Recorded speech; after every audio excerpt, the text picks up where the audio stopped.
எல்லாருக்கும் வணக்கம்.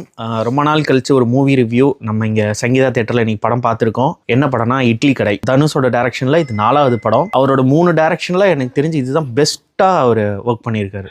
ரொம்ப ஒரு ஹை எமோஷ்னல், எல்லா கேரக்டருக்குமே ஒரு சின்ன சின்ன இம்பார்ட்டன்ஸ் கொடுத்து படத்தை ரொம்ப ப்ளசண்ட்டாகவும் சோல்ஃபுல்லாகவும் கனெக்ட் பண்ணியிருக்காங்க. கண்களில் வந்து கலங்க வைக்கிற மாதிரி ஒரு 4-5 சீக்வன்சஸ் ரொம்பவே இம்பாக்டாக இருந்தது. மியூசிக்ஸ் வந்து நம்ம இந்த கேட்டோனே பிடிக்கிற மாதிரிலாம் இல்லாமல் அந்த படத்துக்கு என்ன தேவையோ அதுக்கேற்ற மாதிரி ஜிவி பிரகாஷ் வந்து பயங்கரமாக ஒர்க் பண்ணியிருக்காங்க. முக்கியமாக இந்த படத்தில் வந்து ஆர்ட் டிபார்ட்மெண்ட் ஜாக்கி சாரை பற்றி சொல்லியே ஆகணும். அந்த வில்லேஜும் அந்த ஒரு பேங்காக்குக்கு உண்டான அந்த டிஃப்ரென்ஸ் வந்து கரெக்டாக பிளேஸ் பண்ணி என்ன டோனில் வந்து ஆடியன்ஸை வந்து நம்ம கன்வே பண்ணால் கரெக்டாக இருக்கும்னு. இப்போ பேங்காக்னா அதுக்குண்டான அந்த ரிச் லுக், ஒரு வைட் ஆங்கிள் ஷாட்ஸ்னு அதுக்குண்டான செட்ஸ் அண்ட் அட்மாஸ்பியரை கிரியேட் பண்ணாங்க. வில்லேஜ் அப்படிங்கும்போது அந்த க்ளோஸ் சர்க்கிள்ஸில் என்ன இடம் காமிச்சு நல்லா ஒரு ஆலமரம் தனியா ஒரு 2 பேர் உட்காந்துருக்காங்க, ஒரு கண்ணுக்குட்டி நடந்து வருது அப்படிங்கிற மாதிரி சின்ன சின்ன இடத்துலயும் அவங்களோட ஆர்ட் ஒர்க்ஸும் அண்ட் டிஓபி ஒர்க்ஸும் பயங்கரமா இருந்தது.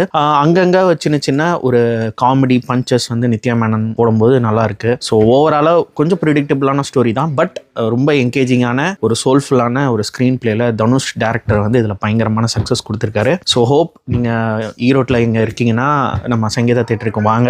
நல்ல சவுண்ட் சிஸ்டம்ஸ் எல்லாமே இங்கே பயங்கரமாக இருக்குது. காலையில் தான் இங்கே ஃபேன் செலிப்ரேஷன் முடிஞ்சு. ஸோ மறக்காமல் நம்ம சேனலை சப்ஸ்கிரைப் பண்ணுங்கள், ஷேர் பண்ணுங்கள், கமெண்ட் பண்ணுங்கள். நாளைக்கு காந்தாரா ரிவ்யூவும் சீக்கிரமாக உங்களுக்கு நான் ஷேர் பண்ணிடுறேன். ஸோ நன்றி, வணக்கம்.